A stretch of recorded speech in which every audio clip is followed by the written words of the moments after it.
বুঝলি কিন্তু বাথরুমে আমার ডাকতেছ না দাদা ভাই আপনি তো ঘুমাইতে আসেন। আমি মারা গেছি ডাক্তার আসতো তুই মারা আমি কইছিলাম যে তুই বাইরে গেলাম তুই নিয়ে যাবি সঙ্গে এরপর থেকে যখন নিয়ে যাবি আমরা কই যাবি আমার সঙ্গে লই যাবি মন থাকবো। আমার কি আপন তুই ছাড়া কেউ আছে? তুই যে রুমের বাইরে যাস রাত্রবেলা কোনো ধরনের বিপদ হইতে পারে, তোর কিছু লাইন বাসুম দাদা ভাই ডাক দিয়ে নিবি। হ্যাঁ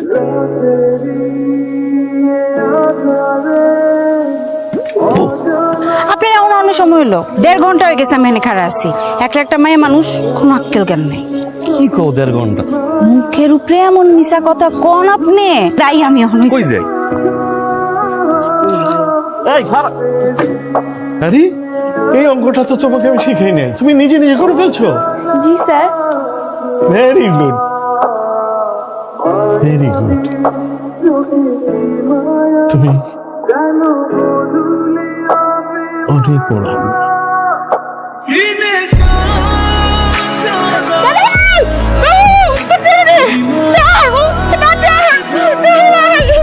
আবার মেইন রোডটা খোলা রাখছোস? কতবার কইছি যে দরকার।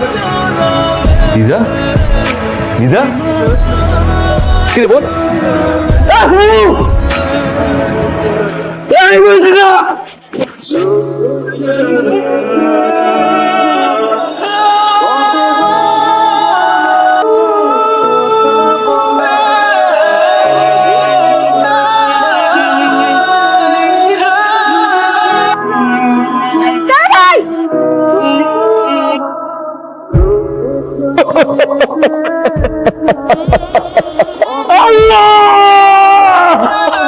আচ্ছা কাকা, মাসুমা এটা মরলো কেমনে?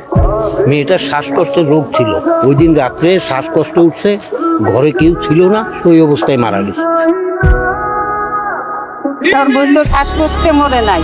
তোমাদের পাউদুরি খাও, তুমি খাও, তাহলে কইও না খাও। খালা আমার বোন মরে নাই, খালা জানি, সব জানি খালা, আমি জানি।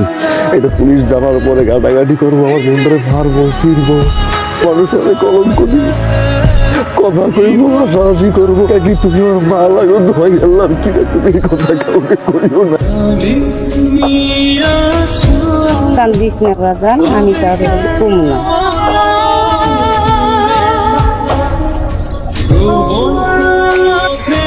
স্যার, ও তো আপনার ছাত্রী ছিল, ছিলেন শিক্ষক। শিক্ষক তো পিতার মতো, সন্তানের লাশটা কান্দে নেবেন না স্যার।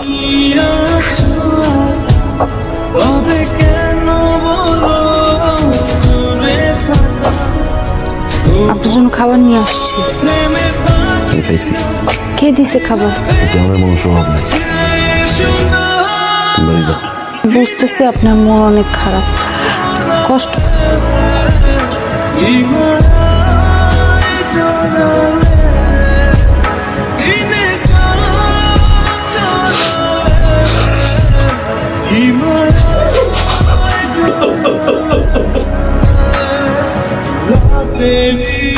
আমার পছন্দ হয়েছে, আলহামদুলিল্লাহ। তাহলে এখন বিয়ের দিন তারিখ ঠিক? হ্যাঁ, তাহলে এই শুক্রবারের পরের শুক্রবার। মিম, তোর তো পাত্রপক্ষ পছন্দ করছে, আগামী 20 তারিখ আমরা তোর বিয়ের ডেট ঠিক করছি। 1 মিনিট সময় দিয়েছো? এমন করতেছেন কেন আপনি আমার সাথে? কত যোগাযোগ করার চেষ্টা করতেছি আপনার সঙ্গে। এদিকে ভাইজান আমার বিয়া ঠিক করে ফেলাইছে, এই শুক্রবারের পরের শুক্রবার সবকিছু ফাইনাল। আপনি কিছু একটা আমার কিছু করার নেই। কেন? আমি কিছু করতে পারবো না। আপনি আমার ভালোবাসেন না? আপনি আজকেই ভাইজানের সাথে গিয়া কথা, আপনি যদি কথা না কইছেন কার সাথে সংসার করবো না, আমি কিন্তু সুইসাইড করবো। একদম কয়ে দিলাম আমি মইরা যাবো। তোমার ভাইজানের লয়ে গিয়ে আমি কথা কমো? হ্যাঁ। হ্যাঁ, আরে কি করতেছেন আপনি? আমি ছাড়েন, কি করতেছেন আপনি? আচ্ছা বাড়ি আছেন?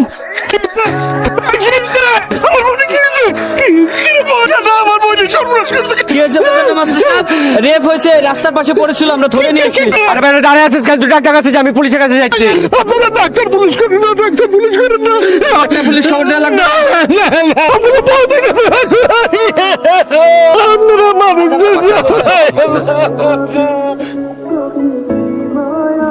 চাচা, লাল চাচা, আপনি একটা জরুরি বিষয়ে আমি আপনার সাথে কথা বলার জন্য চলে আসছি। মানে বিষয়টা হলো যে আমার বোনের বিয়ের তারিখটা আমি একটু আগে নিয়ে আসতে চাই, মানে এই শুক্রবার। কি কোন এটা কি তারা মানবে? শুক্রবার তো আর 2 দিন পরে, আপনার বোনের বিয়ে তো এই শুক্রবারের পরে শুক্রবার, আর তারা কি এটা মাইনে নিবে? আপনি বললে অবশ্যই মানবে চাচা। আচ্ছা ঠিক আছে, আমি তাদের সাথে কথা বলে দেখি।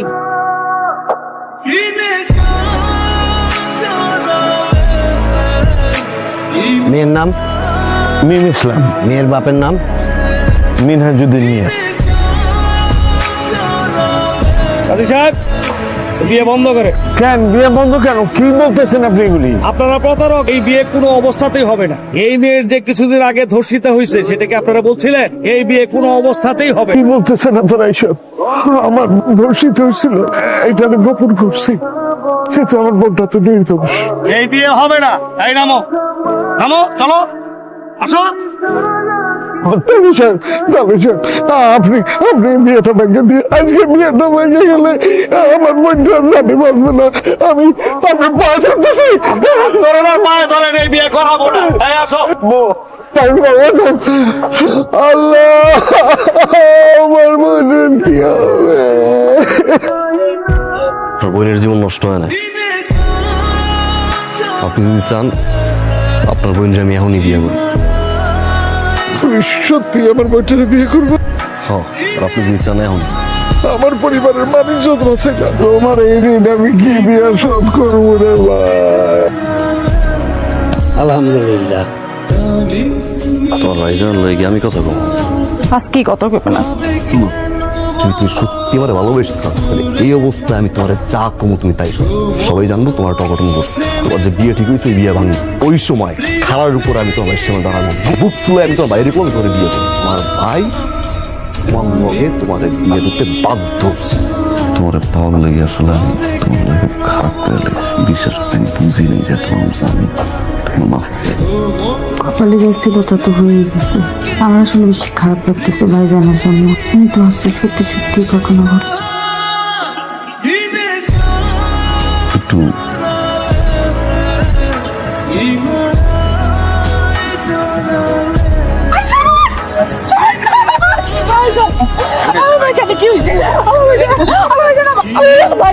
কোথাও যাবো না।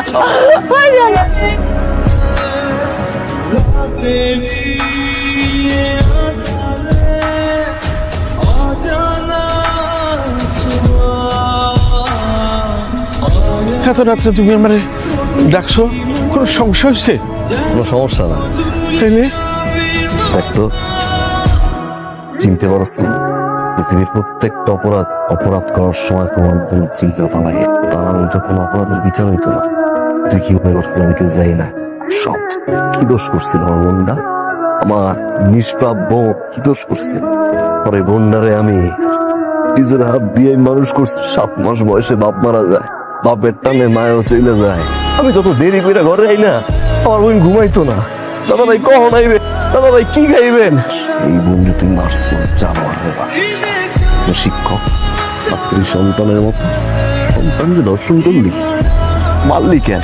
বাঁচাই রাখতি, দুনিয়ার আলোটা দেখতো। দাদা ভাই একটা ডাক দিত আমারে, আমার মুখটা শান্তি হতো, আমার কলিজা ঠান্ডা করতো। আমি ঘুমাইতে পারি না। এই জানোয়ারের বাচ্চা টাকা প্রতিটা সেকেন্ডে আমার বোন আমার ডাকে। তুই যখন আমার বোনটারে মারছো চাপ দিয়ে ধরছিলি মনে না? তোমার বোন মনে চিৎকার করছে আমার কথা কইয়া না? দাদা ভাই আপনি কই? দাদা ভাই আমার বাঁচান দাদা ভাই। তোর রশিদা বোনরাই বিয়ে করছে কেন জানো? তোর বোনরাই ভালোবাসি, আমি মারতে পারতাম, আমি মারিনি। আমি তোর বোনরে বিয়ে করছি খালি একটা কারণে তুমি প্রত্যেকটা সেকেন্ডে আমি তোরে চালাইয়া পড়াইয়া মারব। জানোয়ারের বাচ্চা, আর প্রতিটা সালাম তোর জন্য এক একটা জুতার বাড়ি, এক একটা সালাম তোর জন্য জুতার বাড়ি। আসি ভাইয়া, আসসালামু আলাইকুম। আর প্রতিটা সালাম তোর জন্য এক একটা জুতার বাড়ি, এক একটা সালাম তোর জন্য এক একটা জুতার বাড়ি।